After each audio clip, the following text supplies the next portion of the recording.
Result आया उसके? ये बहुत ही उत्साह का दिन है। एनडीए की चट्टानी एकता और एनडीए की जोरदार विजय। क्या सर ये उम्मीद थी आप लोगों को, क्योंकि अपोजिशन एलिगेशंस लगा रहे हैं कि गलत तरीके से हुआ है, हाईजैक कर लिया गया है हमारे लोगों को? और क्या बोलेंगे? अपोजिशन की कोई एकता है क्या?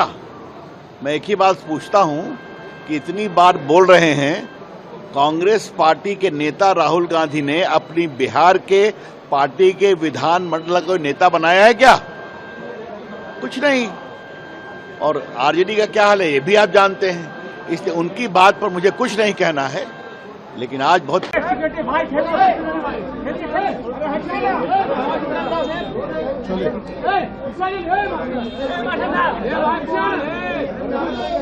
आज एनडीए की प्रचंड जीत के लिए पूरी बिहार की जनता को और एनडीए की पूरी टीम को मैं बधाई देता हूं।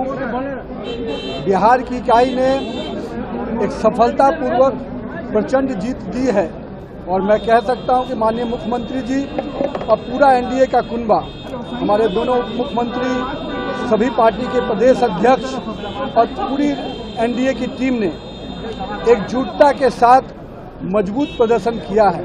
और मैं मानता हूं कि एनडीए ने फिर से ये साबित किया है कि बिहार की जनता, बिहार के 14 करोड़ आवाम पूरी तरह से एनडीए के नेतृत्व में आगे बढ़ने को तैयार है और ये पूरी जीत का श्रेय पूरे बिहार के एनडीए की टीम को जाता है। साथ ही साथ मुझे संसदीय जीवन में पहली बार जाने का मौका मिल रहा है। मैं इसके लिए अपने माननीय प्रधानमंत्री श्री नरेंद्र मोदी जी को और पूरा अपना वरिष्ठ नेतृत्वकर्ता को बहुत आभार व्यक्त करता हूं कि उन्होंने मुझे देश के संसद में संसद के सदस्य के रूप में काम करने का अवसर दिया है। बिहार की जनता का प्रतिनिधित्व करूंगा, जो अभी तक एक विधानसभा के नेतृत्व के कर्ता के रूप में बांकीपुर विधानसभा में काम किया। अब इसके बाद देश के संसद में भी बिहार की आवाज़ को, बिहार के विकास को और पटना पूरे विकास को, पटना क्षेत्र के पूरे विकास को संकल्पित करते हुए बिहार की सरकार को पूरा सहयोग हो। बिहार की सरकार की जो उम्मीदें हैं केंद्र से और अन्य हमारे जो विभाग हैं, उन विभागों में से पूरा समन्वय कर हम बिहार के विकास को और आगे गति देंगे। और इसके लिए मैं पूरी एनडीए की टीम जो बिहार की है, उनके सभी प्रदेश अध्यक्षों को, माननीय मुख्यमंत्री जी, माननीय अपने दोनों नेता, दोनों मुख्यमंत्री जी और सभी अपने विधायक साथियों को बहुत बहुत धन्यवाद देता हूँ। कहना चाहते हैं कि हम सब लोगों को पता था कि जो हम महागठबंधन का जो स्ट्रेंथ है वो 35 था, जैसे हम लोगों को 6 कम था और एनडीए के लोगों को 3 कम था। लेकिन फिर भी हम लोगों ने लड़ना जो है वो पसंद किया, ना कि उनके सामने नाक रगड़ना या झुकना। उनकी जो विचारधारा है हम हमेशा उनके खिलाफ लड़ेंगे और जो 4 लोग जो भी एब्सेंट हुए हैं इस पे हम बाद में अपनी प्रक्रिया देंगे। लेकिन आप ये कह सकते हैं कि अगर कुछ लोग, जिन लोगों ने धोखा ना दिया होता, तो आज हमारी जो है जीत तय थी, क्योंकि 6 की संख्या हम लोगों ने जो है पूरी कर ली थी। 5 एआईएम के लोगों ने हम लोगों को सहयोग किया और भाजपा के हमारे जो साथी हैं बीएसपी के, उन्होंने हम लोगों को सहयोग किया। और आप सब लोग अनुभवी पत्रकार हैं, अगर कोई एब्सेंट होता है तो आप सब लोगों को पता है हॉर्स ट्रेडिंग हुआ। अब बीजेपी का चाल और चरित्र क्या है? छल कपट, तंत्र मंत्र, मशीन तंत्र, धन तंत्र, प्रशासन का दुरुपयोग, ये भाजपा करती रही है और हमेशा किया है। केवल बिहार राज्य में ही नहीं, अब तो सुनने में आया कि कई राज्यों में जो आज चुनाव हुआ वहाँ भी इस तरह की जो है बातें आई हैं। कार्रवाई करेंगे। लेकिन हम लोग इस पे बाद में जो है क्या निर्णय हम लोग लेंगे। इस पे हम लोग जो है बाद में तय करेंगे। आरजेडी के विधायक आपको क्या लगता है किस कारण से, या कांग्रेस के विधायक किस कारण से उधर चले गए? तो ऐसा इसको तो आप हॉर्स ट्रेडिंग ही बोलेंगे हम आप प्रकाश जी, आप तो होशियार है, बोल भी रहे और पूछ भी रहे, तो उसमें हमको क्या? ओडिशा राज्य के लिए एक स्मरणीय दिन है।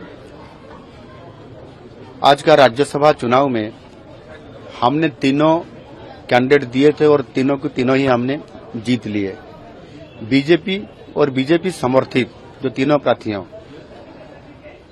मनमोहन सामल, सुजीत कुमार और बीजेपी समर्थित हमारा कैंडिडेट दिलीप राय ने बहुमत से, भारी मत से उनका विजय प्राप्त हुआ। और ओडिशा को आगे लेने के लिए, समृद्ध ओडिशा बनाने के लिए विधायक लोगों ने, जो कांग्रेस से हो या बीजेडी से हो, सब विचार करते हुए ओडिशा का विकास को आगे लेने के लिए और तीनों कैंडिडेट, तीनों प्रार्थियों को भारी मतों से वोट देकर जिताए। निश्चित रूप से ओडिशा को समृद्ध ओडिशा बनाने के लिए और राज्यसभा में ओडिशा का जो समस्या, ओडिशा का जो मांग है, निश्चित रूप से वहां राज्यसभा में चर्चा करते हुए, दावी करते हुए, इसी आधार पर ओडिशा को समृद्धि बनाने में उनका योगदान बहुत अच्छा रहेगा।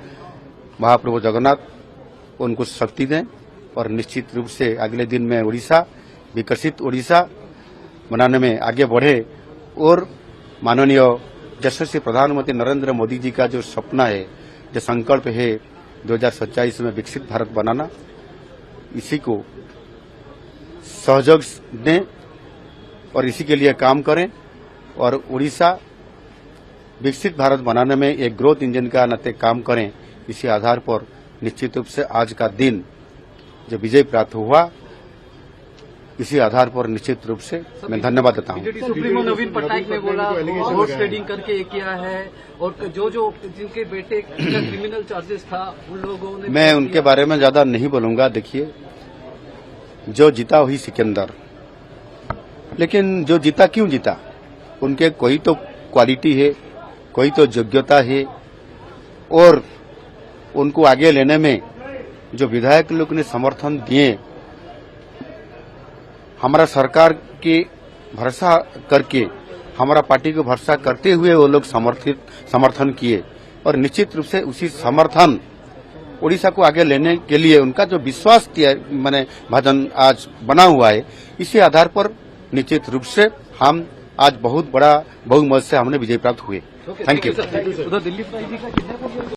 First of all, I want to thank BJP who has come forward and supported me in this, particularly our great leader Sri Narendra Modi ji, Amit Shah ji, and the Chief Minister Mohan Maji ji, and our party president here, Manmohan ji. आज राज्यसभा चुनाव के लिए उड़ीसा में 4th candidate के लिए 2 उम्मीदवार थे और इसमें हमारे जो उम्मीदवार थे वो डॉक्टर दत्तेश्वर होता थे। उनके साथ भारतीय जनता पार्टी समर्थित दिलीप रे जी चुनाव लड़े थे और देखिए, जब आंकड़ा कांग्रेस और बीजू जनता दल के समर्थित कैंडिडेट के पास था, फिर भी मुझे लगता है कि पूरा भारतीय जनता पार्टी के जो भी नेता हैं उन्होंने यहाँ हॉर्स ट्रेडिंग किए, लोगों को पैसा दिए हैं, लोगों को इन्फ्लुएंस किए हैं गलत तरीके से। हमारे गणतंत्र प्रजातांत्रिक जो प्रक्रिया है उसको उन्होंने खनन किया है और हमारे दल के एक बालीगुड़ा के सदस्य हैं चंद्रमणि कहर, वैसे एक बस्ता के विधायिका हैं सुभाषिनी जेना और हमारे ऐसे करीबन तिरतोल विधायक हैं और सौविक विश्वाल कटक चौद्वार के लिए हैं। ऐसे 8 विधायक, पहले से 2 बाकी के त्रिपाठी जी हैं।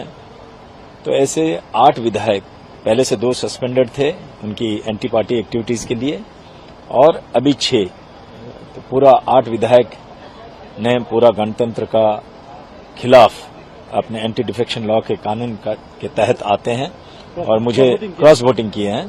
तो मैं मानता हूं कि हमारे जो नेता प्रतिपक्ष नवीन पटनायक जी हैं वो इसको बहुत ही गंभीरता के रूप में लिए हैं और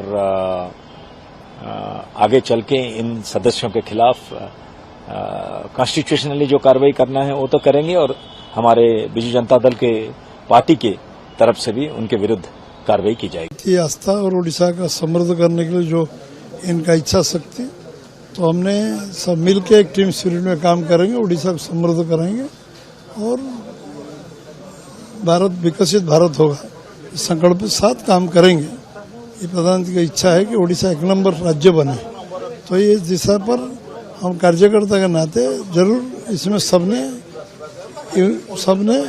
मेहनत करेंगे, काम करेंगे। नहीं, वो तो इलेक्शन होता है।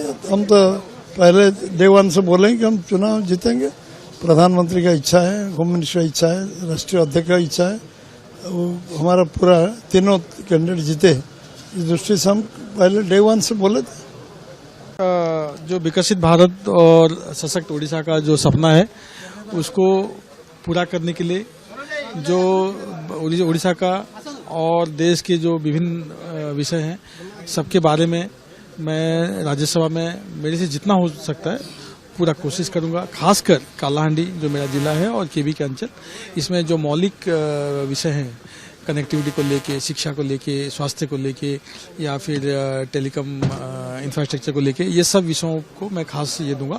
और सबसे ज़्यादा मेरा इंटरेस्ट रहेगा कैसे वहाँ पे शिल्पायन हो सके, इंडस्ट्री का विकास कैसे हो सके, खासकर एमएसएमई सेक्टर, ताकि हमारे वहाँ के लोग जो बाहर जा रहे हैं काम के लिए वो रोका जा सके या कम हो सके। तो वहाँ पे बहुत पॉसिबिलिटी है एमएसएमई इंडस्ट्री का, तो इस पे मैं ज़्यादा फोकस करूँगा।